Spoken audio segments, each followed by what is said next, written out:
Like, and as citizens, we no longer know if we're seeing the same information or what anybody else is seeing.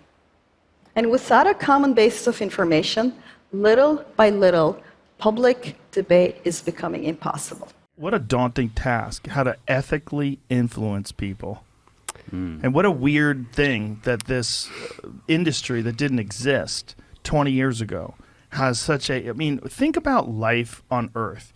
And then 20 years ago, all of a sudden this social media thing sort of evolves, and now you have to wonder how much of an effect it has on our just day-to-day lives and how to ethically influence people. There's multiple things here. So the first thing is, just to kind of set the stage a little bit, I always use E.O. Wilson, the sociobiologist, who sort of defined what the problem statement for humanity is. He said the fundamental problem of humanity is we have Paleolithic emotions and brains, like easy brains that are hackable for magicians.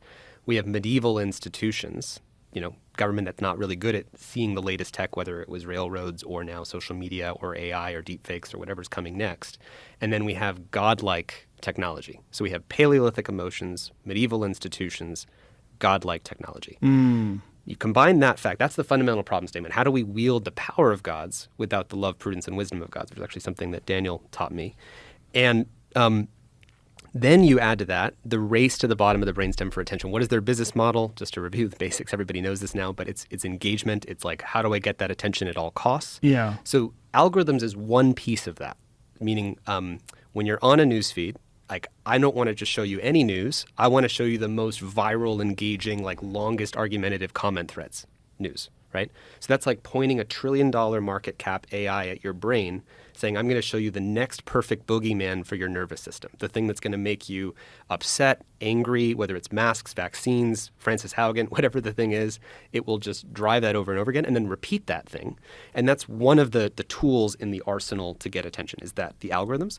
Another one is technology making design decisions. You know how at the checkout counters near supermarkets, near the cashier, there's candy and gum at the eye level of kids? Now, that's designed to make them whine at their parents, just as the parents about to sort of check out. Now, that's a persuasion architecture. It's not nice, but it kind of works. That's why you see it in every supermarket. Now, let's look at a basic fact of our digital lives, online ads, right? We kind of dismiss them. They seem crude, roll our eyes, and we think, you know what? These things don't work. Except online, the digital technologies are not just ads. In the digital world, though, persuasion architectures can be built at the scale of billions, and they can target, infer, understand, and be deployed at individuals one by figuring out your weaknesses. And they can be sent to everyone's phone private screen, so it's not visible to us. And that's different. And that's just one of the basic things that artificial intelligence can do. They're all competing, first of all, to like inflate your sense of beauty. So they're doing the I think you did filters. This thing. The filters, Yeah. right? People know this stuff. It's very obvious. But they're competing for who can give you a nicer filter, right? And then now, instead of waiting for you to actually add one, TikTok was actually found to actually do like a 2%, like just bare beautification filter on the no filter mode. Because the thing is, once they do that, the other guys have to do it too. Oh. So I just want to name that all of this is taking place in this race to capture human attention, because if I don't do it, the other guy will. And then it's happening with design decisions like the beautification filters and like the follow you, and if you follow me, I'll follow you back, and the like button, and check, pull to refresh, the dopamine stuff. That's all design. Then there's the algorithms, which is I'm pointing a thing at your brain to figure out how can I show you an infinite feed that just maximally enrages you. And we should talk about that because that thing drives polarization, which breaks democracy. But that's a we can get into that. These algorithms can quite easily infer things like your people's ethnicity, religious and political views, personality traits, intelligence, happiness, use of addictive substances, parental separation, age, and genders, just from Facebook likes. So Facebook's market capitalization is approaching $500 billion. It's because it works great as a persuasion architecture. We generate the content for free. We are the useful idiots, right? Instead of paying a journalist $70,000 a year to write something credible, we can each be convinced to share our political views, and we'll do it knowingly for free. Actually, we don't really know that we're the useful idiots. That's the kind of the point. And then instead of paying an editor $100,000 a year to figure out which of those things is true that we want to promote and give exponential reach to, you have an algorithm that says, hey, what do people click on the most? What do people like the most? And then you realize the quality of the signals that are going into the information environment that we're all sharing is a totally different process. We went from a high-quality, gated process that cost a lot of money to this really crappy process that costs no money, which makes the companies so profitable. But the structure of that architecture is the same, whether you're selling shoes or whether you're selling politics. And then we fight back for territory, for values, when we raise our hands and say, hey, there's a thinspiration video problem for teenagers and anorexia. Hey, there's a mass conspiracy sort of echo chamber problem over here. Hey, there's flat earth sort of issues. These structures are organizing how we function, and they're controlling what we can and we cannot do. And many of these ad finance platforms, they boast that they're free. In this context, it means that we are the product that's being sold. The same algorithms set loose upon us to make us more pliable for ads are also organizing our political, personal, and social information flows. Wrote this presentation worried about how technology was influencing Right. people's thoughts, concerns, behaviors, etc. And I studied persuasive technology at Stanford, which is a whole discipline and field, the idea that technology can influence people. This is a good example of we don't want to live in dystopias where our thought and our ideas and our free expression and our ability to figure out what's true in an open-ended way, because we don't know what's true. Right. We need to protect that. But we also, remember last time I ended our conversation talking about Orwellian dystopias and Huxleyan dystopias. Yes. That quote about amusing ourselves to death. Orwell feared a world where we would ban books and censor information. Huxley feared a world where we'd be drowned in irrelevance and distraction, right? So that's kind of another version of the two gutters. Like Yes. right now we're kind of getting a little bit of both, right? We're getting a little bit of, hey, we don't like the way that the companies are doing this sort of censorship or deplatforming of people. We also don't want the unregulated like virality machines where the craziest stuff and the most controversial stuff that confirms our biases goes viral, because both those things break society. Today, around the world, demagogues appeal to our worst instincts. Conspiracy theories, once confined to the fringe, are going mainstream. It's as if the age of reason, the era of evidential argument, is ending, and now knowledge is increasingly delegitimized and scientific consensus is dismissed. Democracy, which depends on shared truths, is in retreat, and autocracy, which depends on shared lies, is on the march. White lives matter. You're just a poor little black girl who's got a messed up mind. White lives matter. White lives matter. It's not true. I know it's not true. I know my words. I know my words. Matter. I'm tired of seeing this right here is the biggest hoax there ever was. It's just the next thing to ask. It is. Yeah, black lives do matter, but what about ours, man? Apparently, black people's lives matter more than us. Apparently. All this hate and violence is being facilitated by a handful of internet companies that amount to the greatest propaganda machine in history. Let's think about it. Facebook, YouTube, and Google, Twitter, and others, they reach billions of people. The algorithms these platforms depend on deliberately amplify the type of content that keeps users engaged. Stories that appeal to our baser instincts and that trigger outrage and fear. It's why YouTube recommended videos by the conspiracist Alex Jones billions of times. It's why fake news outperforms real news, because studies show that lies spread faster than truth. Politically, if you have Facebook and other platforms like this polarizing the population, then the population supports a more polarized representative class. But the representatives to be elected are doing political ads, and so the political ads then further polarize the population. And so now you have this feedback loop. And then the same is also true with media. The media has to, meaning newspapers, television, still has to do well on the Facebook algorithm because more and more there's a monopoly of attention happening there, and it's someone seeing a clip there that has them decide to subscribe to that paper or keep subscribing to it or whatever it is. So you end up having the algorithm radicalizing what people want to pay attention to, where then the sources of broadcast have to appeal to that, which then in turn further radicalizes the population. So these are runaway feedback loops. Now, it's actually quite shocking how easy it is to turn conspiracy thinking into violence. In my last show, Who is America, I found an educated, normal guy who had held down a good job, but who, on social media, repeated many of the conspiracy theories that President Trump, using Twitter, has spread more than 1,700 times to his 67 million Twitter followers. There's a concept called stochastic terrorism. There's a good article on Edge, which basically is the idea. Let's say there was a foreign state actor that wanted to mess things up in the U.S. population. Trying to control a specific person to do a specific thing is hard, but trying to get an already kind of disenfranchised group more radicalized that makes it more likely that some of them do some harmful stuff is easy. Think about, you last texted me, Joe, on January 6th. I think we had a quick text exchange because I think that's an example of, and I'm not going to claim that everyone, it's just, that's an example, I think I would say, of I can basically go into a group of the Boogaloo Boys or, Stop the Steal groups or something like that, and I can just seed stuff that's like, hey, let's get our guns out, let's do this. And I just hinting at that idea. I'm not telling one person to go do something. I'm not controlling anyone. I'm just hinting, and there's a wide enough group there that people can take action. So that's one of the other decentralized power tools. But I just wanted to close the thought of on the bowling alley.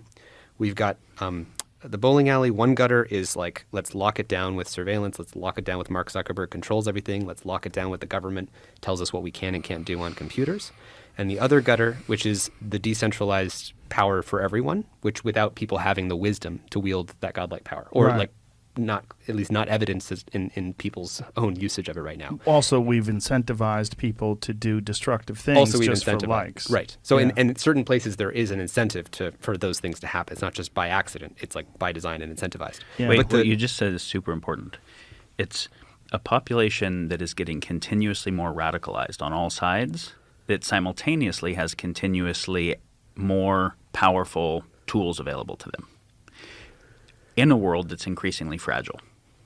Yeah. And so if you have an increasingly fragile world, meaning more interconnected global supply chains that have where a collapse somewhere leads to collapse everywhere, more sensitive infrastructure, things like that. If you have an increasingly fragile world, you have more and more radicalized people, and you have those radicalized people having access to more and more powerful tech. That's just fragility across lots of different dynamics. We're going to get you communists the fuck up out of this city. We're tired of your stupid masks. We're tired of your brown shirt tactics of telling people to leave everywhere. Y'all need to leave. Y'all need to go.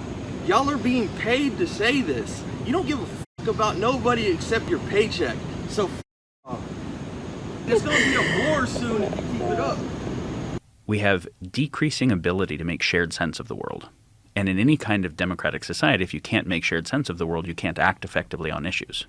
But the types of tech that are decreasing our ability to make shared sense of the world are also increasing the speed at which tech is changing the world and the total consequentiality of it. Not living in an authentic reality. Reality, quote unquote, is getting more virtual. If you read Chinese military doctrine, specifically look at the 36 stratagems, don't ever attack a superior opponent directly. Turn the enemy against themselves based on their existing fault lines. Population-centric, unconventional warfare, right? Like that's kind of ancient doctrine.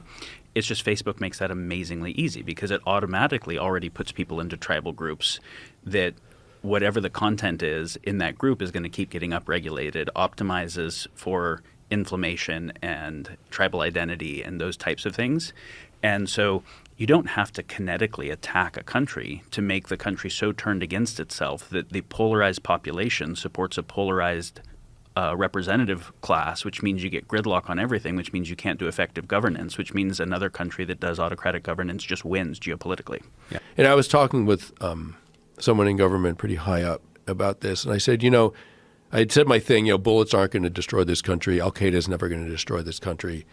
But our own words can destroy our democracy. Like that actually could do it if we play this hand wrong.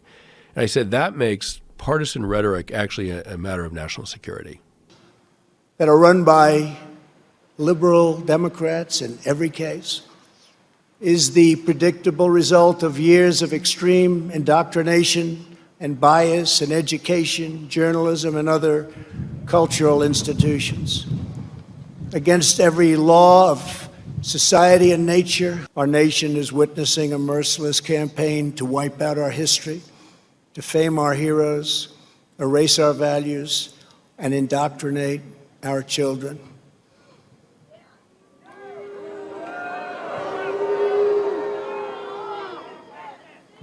Angry mobs are trying to tear down statues of our founders, deface our most sacred memorials, and unleash a wave of violent crime in our cities. Make no mistake, this left-wing cultural revolution is designed to overthrow the American Revolution. The president even tweeted that he was considering designating Antifa, who are anti-fascists who march against the far right, as a terror organization. This attack on our liberty, our magnificent liberty, must be stopped, and it will be stopped very quickly. We will expose this dangerous movement, protect our nation's children, end this radical assault, and preserve our beloved American way of life. In our schools, our newsrooms, even our corporate boardrooms, there is a new far-left fascism that demands absolute allegiance. If you do not speak its language, perform its rituals, recite its mantras, and follow its commandments, then you will be censored, banished, blacklisted, persecuted, and punished. It's not going to happen to us. Well, it's long been considered out of bounds to question a person's patriotism. It's a very strong charge, and we try not ever to make it. But in the face of all of this, the conclusion can't be avoided. These people actually hate America. There's no longer a question about that. And yet, paradoxically, at the same time, they desperately want to control America more than anything. And that leads to the most basic of all questions. Can you really lead a country that you hate? The leaders of today's Democratic Party do not. They despise this country. They have said so. They continue to. That is shocking, but it is also disqualifying. We cannot let them run this nation because they hate it. Imagine what they would do to it. So, disguised as an Israeli anti-terrorism expert, I told my interviewee that at the Women's March in San Francisco, Antifa were plotting to put hormones into babies' diapers in order to make them transgender. And this man believed it.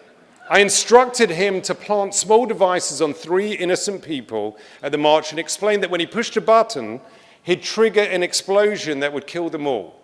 They weren't real explosives, of course, but he thought they were. I wanted to see, would he actually do it? The answer was yes. He pushed the button and thought he had actually killed 3 human beings. Voltaire was right when he said, "Those who can make you believe absurdities can make you commit atrocities." And social media lets authoritarians push absurdities to billions of people. If you care about this going well, I wake up every day and I ask, what will it take for this whole thing to go well? And how do we just orient each of our choices as much as possible towards this going well? I mean, we have a whole bunch of problems. I do look a lot at the environmental issues, the permafrost, methane bombs, the timelines that we have to deal with certain problems are crunching in. We also have certain dangerous exponential technologies that are emerging, decentralization of CRISPR, and there's a lot of existential threats. It's hard, but I think we each have a responsibility when you see this stuff to say, what will it take for this to go well? We need a digital economy where our data and our attention is not for sale to the highest bidding authoritarian or demagogue.